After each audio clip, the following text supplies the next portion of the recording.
it's something universal with we're live.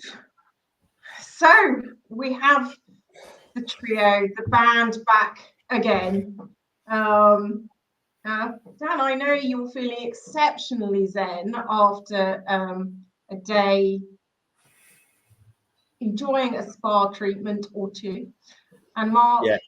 Well, we might come and discover where the cats and the monks are later in the conversation. But I don't know, for some ungodly reason, people wanted us back. So we're back. And here we are. It's good to be back, Laura. It's good to be back. I'm enjoying these conversations that we're having. Yeah, good fun. So letting go.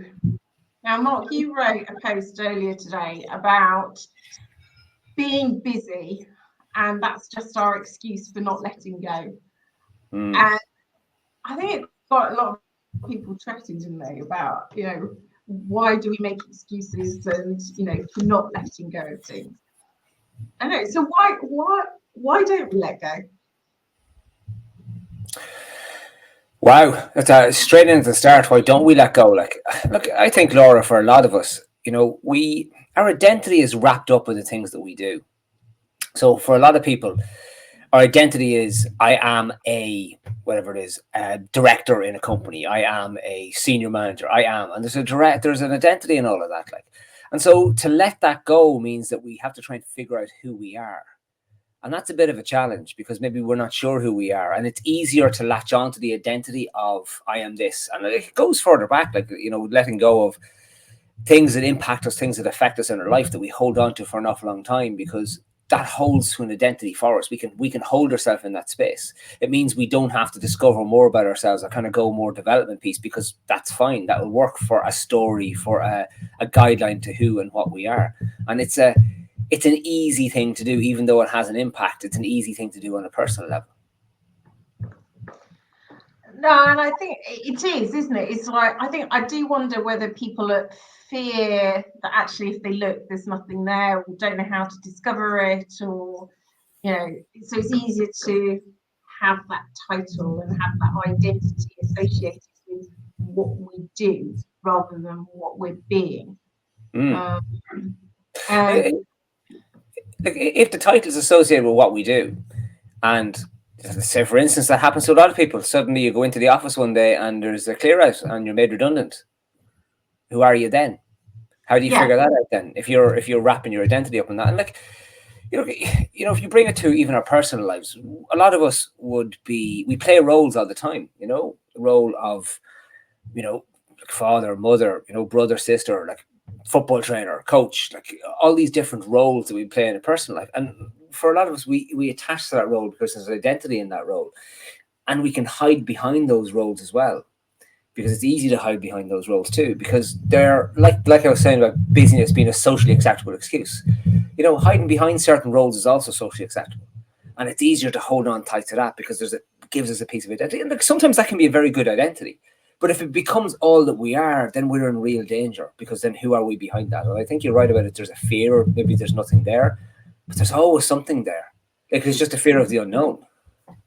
Yeah, I know, and I think that's really true. I think it is that unknown bit, and we don't slow down long enough to kind of actually find out though either,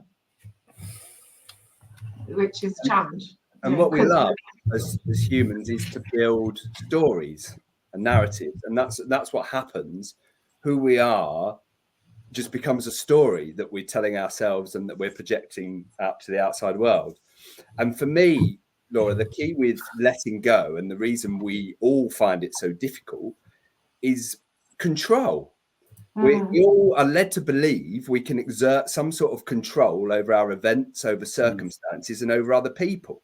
Yeah. So therefore, we build those stories like Mark's talking about, we build these identities and a story around it about who we are and who we're not, and what we can and what we can't do, and what we should and shouldn't, must and have to do. And that gives us a false impression that we're somehow in control of our lives, when we're not any of us are. Every one of us could look back at our lives and none of them have panned out how we thought they would. No. What we do have is choice. We have choice, and probably a lot more choice available to us than we ever realize in any moment. And precisely because of those stories that we build, we limit our possibilities and our choices. But that story that we create gives us that feeling of control, and therefore a full sense of safety. So we feel safe in that narrative that we've built about who we are. That's exactly what happened to me. That's what I realized I'd done with myself. I built this surface level persona, and perhaps several of them that I identified with. That became who I was. And it made me feel like I had an element of control of how people perceived me, about what they thought about me, and about who I was being. But actually, it was nothing to do with being. It was all about what I was doing, and a story. And that's all it is a story. Yeah, I think it's that whole thing of it's external to us. So it's almost like pinning our hopes on control and safety on something outside of ourselves in doing that, because and Carl's saying, we tend to hide within the expected activities of the title we wear. Totally. I mean, that's the thing, is we end up, I talked about labels and how labels can keep us stuck.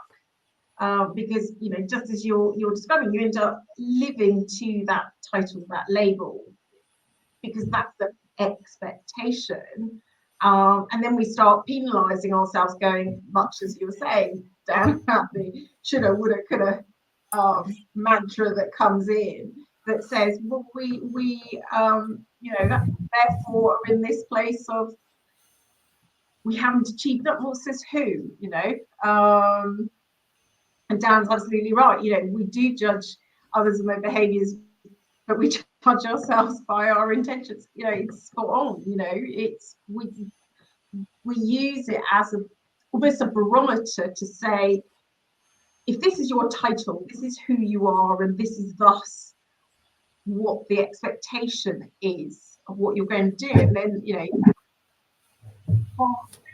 things step in. And we have, it leaves us in this place of, I know. I mean, the thing that comes to my mind is that we're setting ourselves up to fail before we started. Yeah.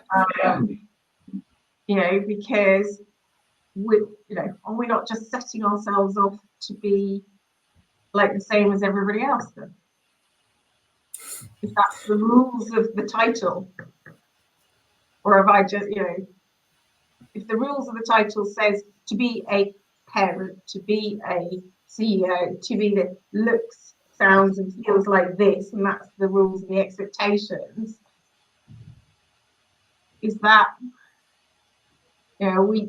we're setting ourselves up to fail, but is that you're putting yourself in a box, aren't you, Laurie? You're boxing yourself in, you're limiting your possibilities. You start telling yourself things like, I'm not the sort of person, ... So you miss out on loads of stuff, because that story that you've built, you're right, it's a box, it's a trap. We find it's so hard to let go because we're scared of what there is if we're not that. That's what happened to me. I became Dan Glyde, BBC Sport, previous career.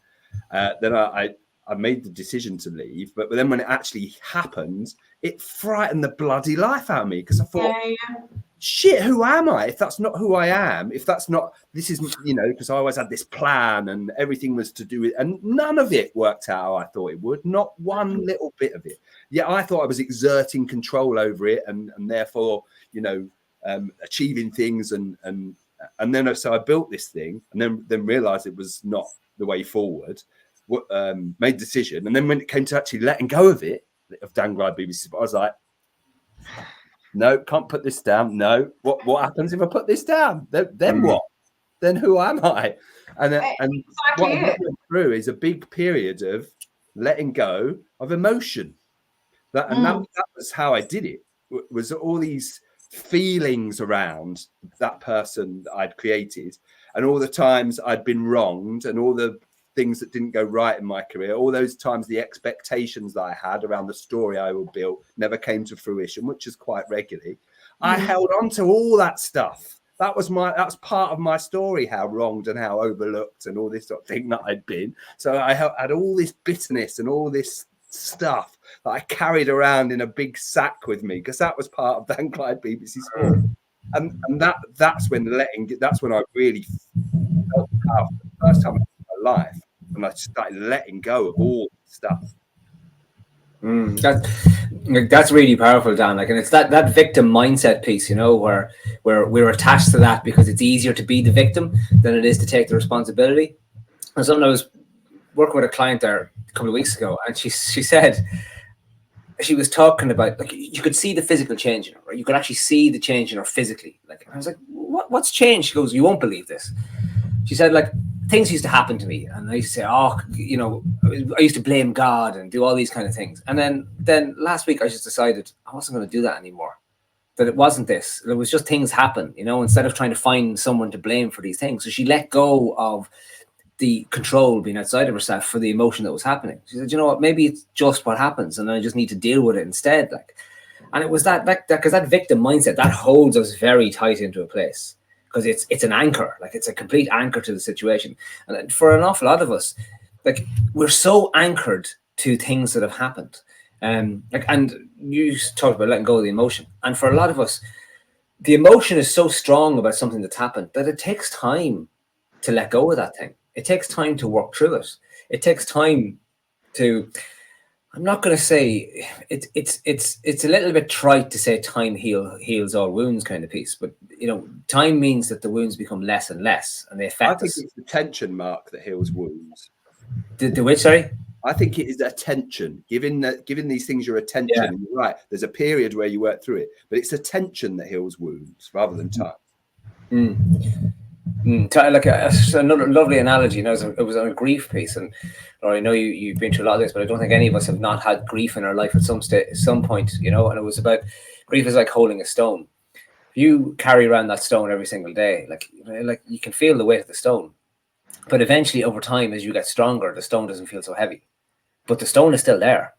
You know, and then eventually you've gotten so strong outside of it, you can actually let go of the stone completely, you know, so you don't need to hold that anymore. Like, and that's a part of the letting go, but it's the attention that you've given to it as well. You know, you've become conscious of the fact that you're there or you're holding it. A lot of the lack of awareness of what we're actually holding on to is one of the things, you know, when we say letting go, if you say to someone that you're going to let go of that, people don't even know what they're holding on to. They can't see. They can't see the baggage that they've been carrying around. They can't see the rucksack on the back and all the stones in it, like, you know. So it's hard to go into that thing. We all think that, oh no, I'm free. I do what I want to do. But you mentioned earlier, Dan, that, oh, well, I don't do that. That's not for me. That's not the kind of thing I could do. Oh no, I wouldn't try that. No. We should all try something that whenever we catch ourselves saying, that's not something I would do. That's a reason to do it. That's the thing to do. Yeah. That's the reason to do it.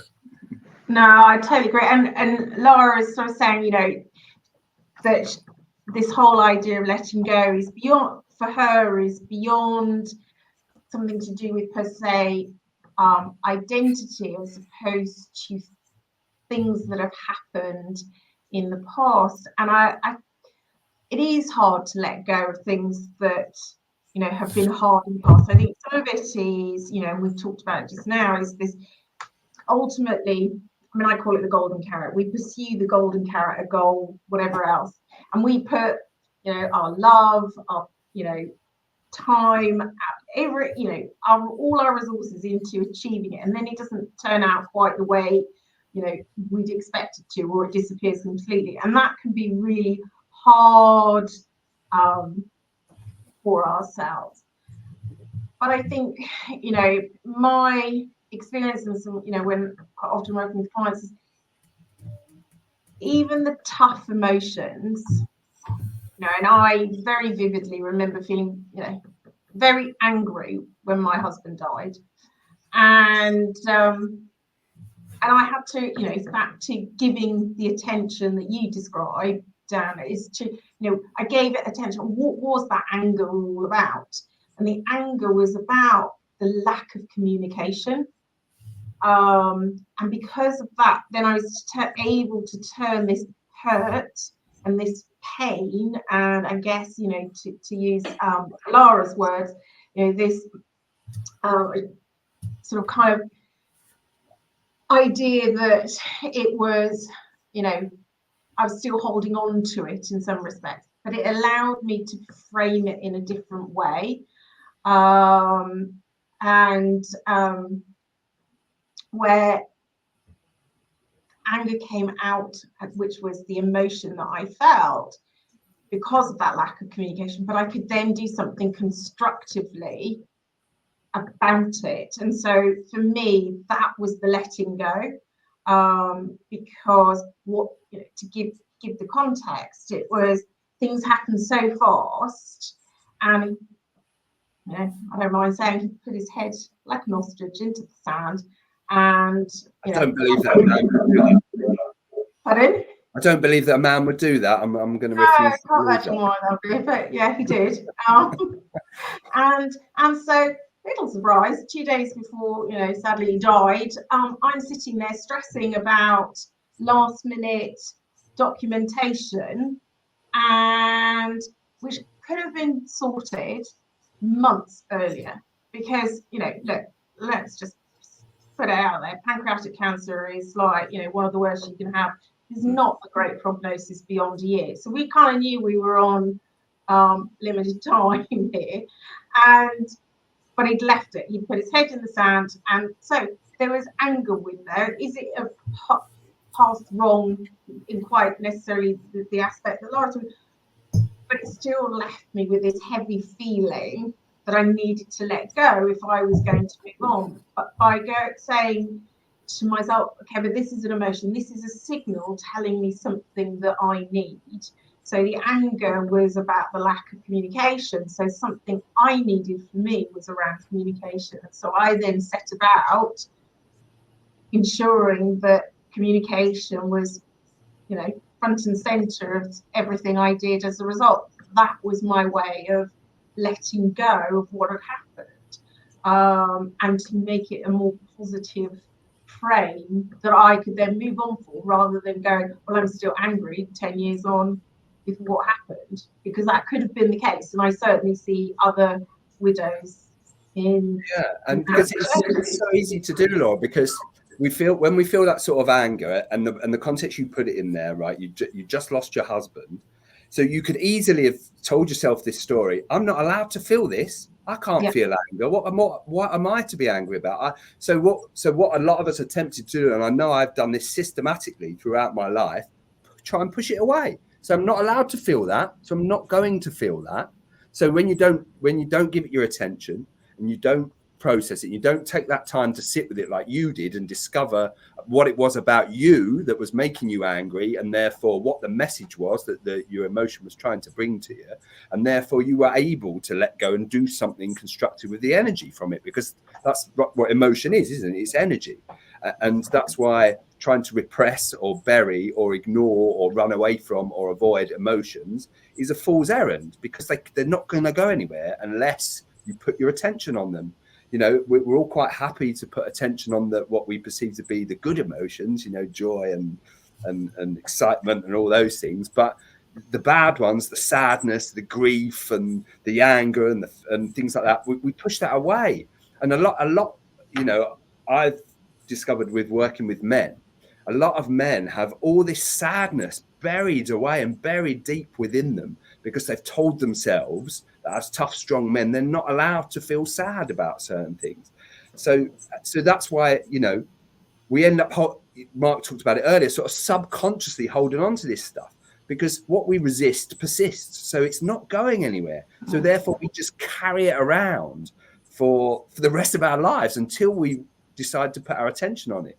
And the longer we don't, the scarier the thought is of actually having a look at what this emotion is and what it was trying to tell us, and processing it. Or and it just all builds up, doesn't it? And it's a really frightening prospect. So it's much easier to do what Mark was talking about earlier: create this identity, make it part of your story, and identify yourself with that, rather than actually go, oh no, I'm gonna look at these things that traumatized me or made me angry or made me sad or whatever. And like you did, sit with it and what's it telling me about myself? So you did that, Laura. You did those hard yards. It wouldn't have been an easy thing to do. And what you found out was something really significant about yourself, something you really valued highly, that you knew now for the rest of your life, I need to prioritize this. No, I agree, and I think it is that is, you know, emotions are just signals. You know, that's just what they are. But I think you have to acknowledge them in order to be able to do the letting go. And so often, you know, we keep busy. We're back to the busyness. And that's often the toughest bit, Laura. Yeah.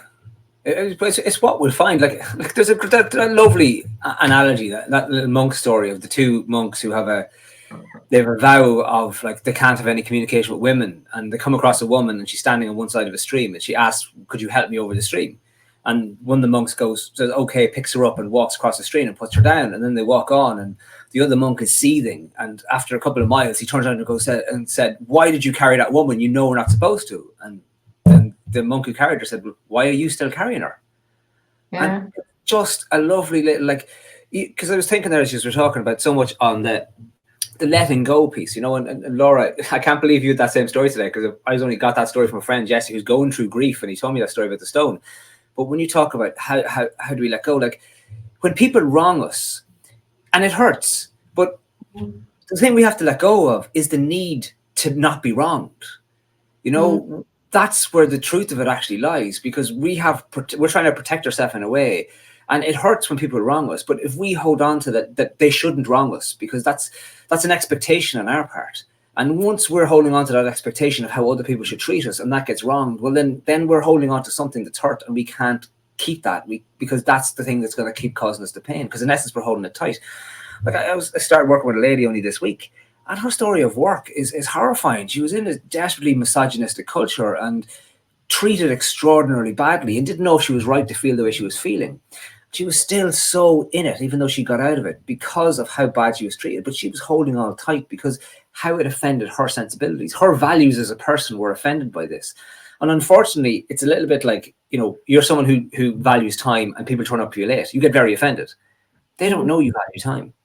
You're someone who values cleanliness, and people have the places dirty. They don't know you value cleanliness, unless we all walk around going, this is what I value: cleanliness, time, tea made properly, whatever it is. And you on your forehead. Once you abide by these rules, I can be happy, and I don't need to hold on to being offended. Please respect these values. These values. These are my values now. Everyone, please respect them. And this is what has to happen. But it's natural, because this is who we are, and we hold on tight to that. But the tighter we hold to that and hold other people to our standards, the worse we're going to feel. Stressed and frustrated. Yeah, it can absolutely spawn. And actually, you know, hearing, you know, the story of your client reminds me of, you know, the horrific scenario I found myself in after my husband had died, and my boss was bullying me behind closed doors, and it was horrific. But I could, you know, ironically, my mother still now, you know, says, oh, it shouldn't have been treated that way. And actually, I just go, no, he was fearful, you know, of his own position. It was what it was. Yes, it wasn't particularly pleasant, but I don't hold on to that at all. It's like our values were different. You know, he valued immediate action and lots of doing. I valued collaborating with my team and building strong relationships. So, you know, there was just a difference of opinion about how we went on. So, you know, ultimately, because I was the less senior of the two at the time, you know, ultimately I didn't win, if you want to call it that. But again, it came down to the values. But I could, you know, 10 years on almost, I could be sitting there going, oh, it's just terrible. But that would have held me back. There's no value in holding on, Laura, is there? That's the thing, talking about values, that it doesn't serve anybody, and especially not you, to have held on to a grudge and carried some bitterness around with you. That would have eaten you up. You know, it's like that old, what's the phrase of drinking poison and expecting somebody else to die by holding on to that bitterness. And one thing, a word that we haven't mentioned yet that I think is absolutely key, and I thought of it there when you were describing what had happened in both yours, Laura, and the story Mark was telling, is forgiveness. That forgiveness is such a vital tool when it comes to letting go, because and I think especially forgiving yourself. For the times where you've fallen short of, or you've compromised your own values, because we've all done that, haven't we? We've all turned into people pleasers. We've all exchanged things for money that we probably wish we hadn't when we look back. But the key is to say that wasn't me, or that was an error, and I've learned a lesson from that, and that's made me a better and stronger character, and then you can move on. And the same when we get wronged by other people. The key is to stand in their shoes and say, okay, where did that come from? Why did they treat me like that? And then, you learn a bit about yourself, you learn a bit about other people, there's some understanding there, and then you can let it go. And then you can forgive them, forgive yourself, and move on. And when you're forgiving other people, you're not letting them off the hook. You're not saying it's okay that they did what they did. That's, I think, a mistake I used to make. Yeah. I used to think I had to say it. It was me saying, oh, it's okay. It's all right what you did. Because it isn't. People do some horrendous things to people, and people, treat others horrifically sometimes. And they're all broken and hurt people doing this. But they do. And it's not okay. But the best thing for us is to be able to forgive and move on. Yeah. Like, and the guy told the story about my dad and the story of forgiveness there a couple of weeks ago. Maybe it was last week. I don't even remember. Where he was very wronged by someone at work, like, and they had parted ways at that time, and like it was I can't go into it. It was a very deep wrong, and what he did to him, like, it damaged his career and everything. And when my dad was dying, and he was like, in his last 6 months or so, this fella came to see him, and he said, as your man came to see him, I said, look, do you want to talk to him? Because I knew we grew up with these people, like, and hadn't seen them since that time. It was 15 years. And he said, yeah, because he said, like, and I just thought it was startling. He said, it's taken him, it's just as hard for him to come here to me today as it is for me to forgive him now in this moment. Like, and so you could see two people had to come together in that space. And forgiveness is it's a beautiful thing that I read about. I think it was by David White about forgiveness before. And he talked about forgiveness is this thing that when something happens to us, it sits outside of us. And for us to really forgive and to begin to forgive ourselves, we have to grow into it. So we become bigger. So why we are able to forgive is because we become a bigger version of ourselves, because we've assimilated what's happened to us. And by being this bigger version of ourselves, we can then give that forgiveness to ourselves and to whoever else. And now it can be a hard time to get to that space, but I think it's a lovely way to think about that forgiveness, that you've assimilated what happened to you and moved on through it and let it go. Yeah, no, I agree. And Laura's saying, where she struggles is with the forgiveness bit. And I'll be honest, I struggle with the word forgive. I acknowledge things happen, because there are some things that are completely beyond my control. They've happened. I'm not going to, accept that they haven't happened. I'm not that foolish. But let me give you, sort of another example. When my I could say I do like the odd curveball, but when I had my builder come and do the renovation work to my house, and he had knocked the back wall out, he completely stripped the house bare, and I could see all the way through the floorboards. At that point, he said, "I'm really sorry, Laura, but I am bankrupt and I can't carry on the job. And oh, by the way, the 30 grand that you thought I bought windows is missing in action, so to speak." So now I could have got angry with him. I didn't actually, because I go back to the thing about what matters most to me and my values, back to the communication thing, was in that moment. It's not too dissimilar to the story you're saying about your dad, Mark. It must have been incredibly difficult for this builder to come. He could have run away and not bother to ever turn up again, but he didn't. He came. He was very honest with me and told me where he was at and the situation. And because in that moment I valued his communication and I valued his honesty and I focused on that, that allowed me to acknowledge the situation. I'm not sure forgiveness was quite the word I would have put in there, because I'm not sure I could really necessarily go, I forgave him for, you know, basically his life going a little bit upside down. I could understand it and I could acknowledge it. But what I valued in that moment, something that's very important to me, and it kind of relates back to the sort of exercise I said earlier on, was that communication. And so I found a way in order to be able to move forward together with him. And you now find me sitting in the house that, you know, I did get him to stay and do work on the house, because I let go in that moment of what I could have responded like. And I remember doing a post at the time and you know, saying, you know, what would you, most people's response be? And most people's response was, would be anger. And how does that serve me? Because it won't serve me. It's not going to get the house built, Laura, is it? No, absolutely. You know, I had no back wall to the house. I could see him, you know, a meter down into the ground, and I could see all the way up through three floors into my loft. You know, there was nothing. There was just literally a shell of the house. So, you know, where was anger going to get me if I hadn't have let go of it in that minute? And you know, instead it's like, okay. Sorry, Dan. It just used your energy up. That's all it had done. Energy you needed, you know, to actually focus on getting that bloody problem sorted. Well, totally. And it's like, well, you know, actually my direction of travel hasn't changed. My house still needed to be finished. I still needed to find a way to work.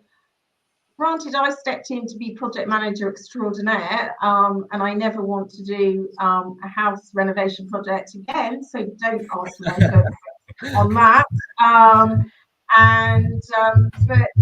But I guess that's the thing is because I didn't hold on to sort of the anger or anything like that. I just went, okay, this is just a problem we need to solve. And I let go. You made life much easier for yourself in the way that you responded to that situation. It could have been a lot harder if you'd have got angry. Oh, without a doubt. And that's interesting from the reaction to response thing. You know, when we're holding on to stuff, we're always reacting because we're holding on. Because when we're responding, we then have the capacity. When we're not holding stuff, we have the capacity then to respond as opposed to react. And we keep the power in that situation. Laura didn't lose the power in that situation. Despite the fact she'd been clearly wronged and let down in a massive, massive way, Laura kept the power by keeping composed and understanding that anger wasn't going to serve anybody in that situation. And I think what's key and it doesn't matter what words you use, what matters is the process. I know words are loaded and they mean different things. Right?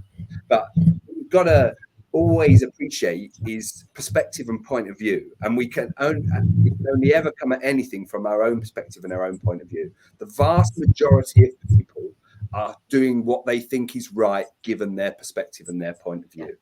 A lot of people aren't deliberately setting out to F up your life. And, you know, I'm sure that guy, Laura, tried everything to keep his business going and then just one day went shit. And I suspect you weren't the only person he let down when it happened. He probably kept going and going and going. And his whole life might have collapsed, Laura, too, mightn't it? You know, who knows what happened. And it had. And therein lay the whole challenge is that it was, you know what I mean? So that, you know, that. And when you can have empathy for people in that way, then you can acknowledge and you can understand and you can let go. You know, it does not serve you to expect somebody to hold somebody else to your values. It does not serve you to build a story around what somebody has done to you. What we do in that situation when we get angry, we start making assumptions about what people have done and why they've done it. He's deliberately done that just to F my life up. I'm telling you, 95% of the time they won't have done. It's a mistake. It's something daft. They're trying to do what they think is right, given their point of view. And we, you know, as humans, we have this propensity to overcomplicate things, to deny things, to deny what's staring us in the face, you know, and some people deny truth, and then everything blows up. And But that's life. That happens. And, you know, I think what a great story that I tell a lot of my clients, I used to be horrendous on the road. I was terrible with shouting at people, getting stressed, expecting people to drive to the rules. One day I changed my mindset and I just went, you know what? I reckon everyone's doing their best to get where they want to go as safely and quickly as they can. And it's all just a bit of a dance. And you know what? My road rage went like that. And I got back to enjoying driving again instead of being stressed the whole time, because I just shifted my point of view and decided actually most people are trying to do the right thing.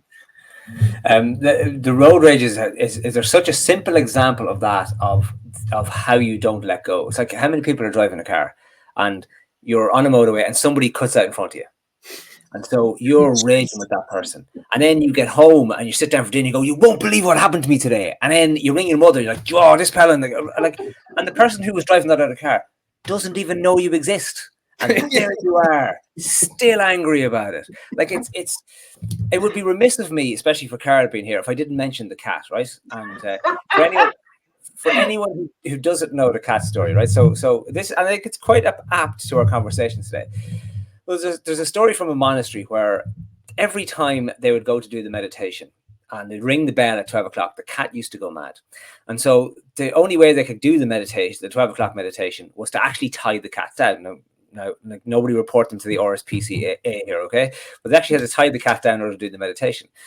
And 100 years later, as the bell rang, the novice monk was sent to tie the cat down. And the novice monk said, why do we tie the cat down? And nobody knew. Because clearly it wasn't the same cat. And I think it's very indicative of this letting go piece. Because we can't let go if we're not aware of what we're holding on to. So it's a crap old tradition that because we tie the cat down once, we keep tying the cat down. Because we know to be busy at work means it's socially acceptable to have excuses not to do stuff, we keep doing it. It's all about awareness. Like, you know, when we talk about how do you let go, if you aren't aware of what you're holding on to, you can't let that go. And that's where we have to start. So we have to ask ourselves, what is in this bag that I'm carrying? What's actually in this bag? Is it a bag of tools that I could use, or is it a bag of pain, a bag of stones that I'm just carrying around with me all the time? And the liberation we feel when we let stuff go that we've been carrying for so long. Oh my God. Like it is a spiritual experience. It is just, we feel so good when we finally let stuff go. I know you probably find this as well, guys. Like when you're in the coaching space and when somebody will say something, and when you see in their face that it's a revelation to them that they said it, that they suddenly realized what it was they were doing or had been doing to themselves and had been holding on to, and just in that, they've dropped it and it's gone. And it's just like you're nearly see it in their body, Mark, and you can literally see them lighten before your eyes. The shoulders go back, the head comes forward, and the eyes get wide, and you can literally see them physically getting lighter. Because to carry stuff is tiring. It's really, really tiring. Like we don't realize how tiring it is over time. Like we are so free, and it's incredible to think about this. I'm so absolutely free right now that I could actually just say, do you know what, enough of this call. I could hit thing. I could walk out there. I could put on.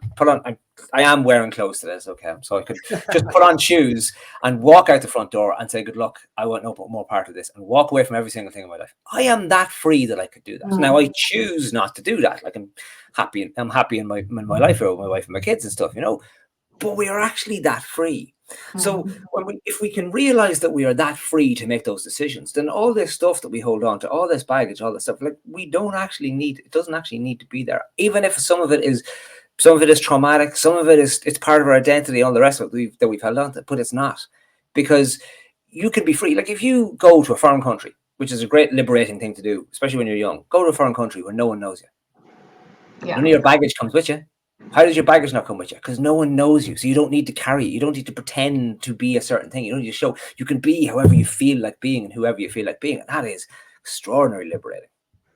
I wholeheartedly agree. I remember vividly going abroad after Chris died and going, do you know what? No one knows me. No one's going to ask, questions. I can either get the sympathy face.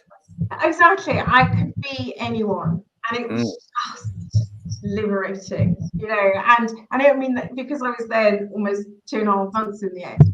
I got to know people quite well, certainly the hotel staff, and it was really fascinating to understand the assumptions that they'd made about me without knowing me. And that's the thing, is it's like, it's so liberating. It's, you know, and yet ironically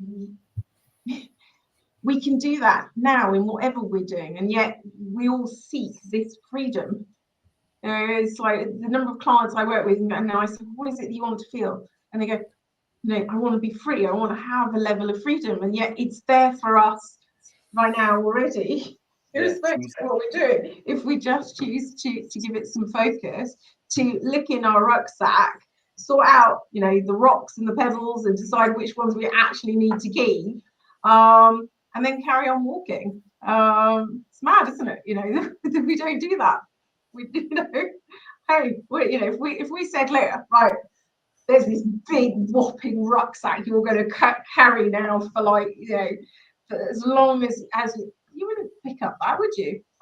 You know, it's just you just wouldn't pick up the whopping great heavy rucksack that's kind of got ill packed because it's one too heavy and hasn't got any of the tools in it that you're going to need for this giant hike. So why do we carry it for our lives, you know?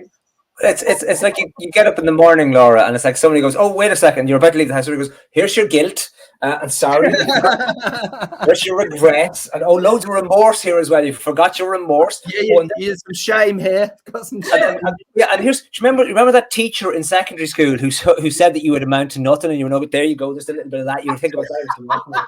What else? Oh, wait, there's a few other things you've forgotten about. Like this. Are you ready to go now? Like, okay, I think that's everything. Thanks. Okay, away I go. Like, you know, get that hump in my back again. You know, it's kind of funny because it's true. Like, we don't see it because we hold where we. I'm not looking where we hold it. Do we hold it in the brain? We hold it in the body somewhere. Like, we hold it there somewhere. And like, how many illnesses are caused, you know, from people holding stuff that's for so long that it turns rotten, you know. More than we realize, I suspect, Mark, because we live in that sort of physicalist paradigm when it comes to medicine, don't we? But I suspect that, you know, I'm certainly no expert, but I suspect that holding on to emotion absolutely causes disease because and we are, it strikes me sat here and just contemplating for a second there how emotionally and dysfunctional we are as a culture.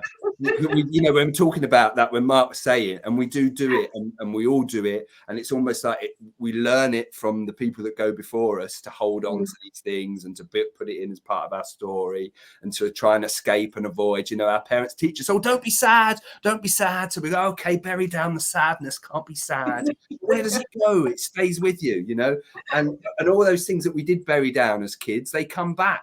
They come back to haunt you at some point in your life. There is a hurt child that needed to be soothed at the time that you need to now re-soothe in order to let go of all that stuff that you've carried around because nobody told you at the time. It's okay. No, actually, you can cry, mate. It's all right to be sad. Do you know what? That was shit, wasn't it? Be sad. Yeah. No, life's all right, isn't it? Let's move on. Or if you're like my mother, she's having a clear out and brings all over my school reports that basically on every single page goes, if Laura spent as much time looking outside the room and daydreaming she did inside the room, she'd do so much better at school. So I'm like, fabulous, thanks, Mom. I mean, it was good 30-something years ago that I was at school, so I don't necessarily need the school reports. You could have put those in the bin. Laura, like that's really indicative. You just reminded me, I was working with a client on public speaking there a couple of months ago, and she was telling me about all these success stories she had. Like, she was this grade A student with everything, and she was brilliant, but she got it. But I only got a B in physics. Like, she actually paused and said, "But I only got a B in physics." And I was just sitting there listening to her, and then she was going on. And I went, "Yeah, but tell me more about that B in physics that you're still talking about." Like, and I said, "How many years ago was that?" She was like, "Oh, 23 years ago." You know, I know I could have done better. I was like, hold on a second, a B in physics 23 years ago, like, and you're still talking about it today, you know? Like, it is bananas, the stuff that we hold in there. Like, it is just bananas. John O'Donoghue, the Irish philosopher, he once talked about communication, and he said, like, we are such complex, contradictory creatures that it's incredible we can communicate at all. And the stuff, and I completely agree with him. Like, it's amazing that we can understand each other, and we can only understand each other because we all realize we're as mad as the next person, and that's why we can understand each other. I think, like, people who you meet who aren't mad at all, you don't understand. You're like, why are you not a little bit mad? Yeah, like, they weird you out, don't they? Yeah, You can't be that normal. No, you're too straight. You're too straight. No one's that straight. Like, no one is that straight. What are you hiding? What are you hiding? Yeah, you can be perfectly authentic and lovely, but if you're that straight, it's like, look, where is the madness in you? Where is it? Like, and I think that's why we can communicate, because there's a madness in everyone, and we all know that madness. Agreed dysfunction, isn't there? It's like, yeah, we've all got screwed minds. It's cool. It's cool. Oh, guys, I need to go. I've got a client call at 7:15. It's so much fun. Time has flown. I'm very conscious that, well, the door keeps blowing over because clearly it's getting windier outside. I've got all the windows to try and keep the cool down, although it's raining where you are, isn't it, Mark? Dan? Yes, it is. Yes, it's dark cloud, wind and rain right here in the sky. Ah, yes, a beautiful summer. Right, guys, I really must go. Yeah.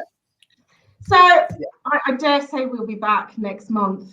So, you know, they can't go that easily. Thanks, all. Thanks for the opportunity. Folks. Bye. Thanks for joining us. See you. Cheers. Bye now.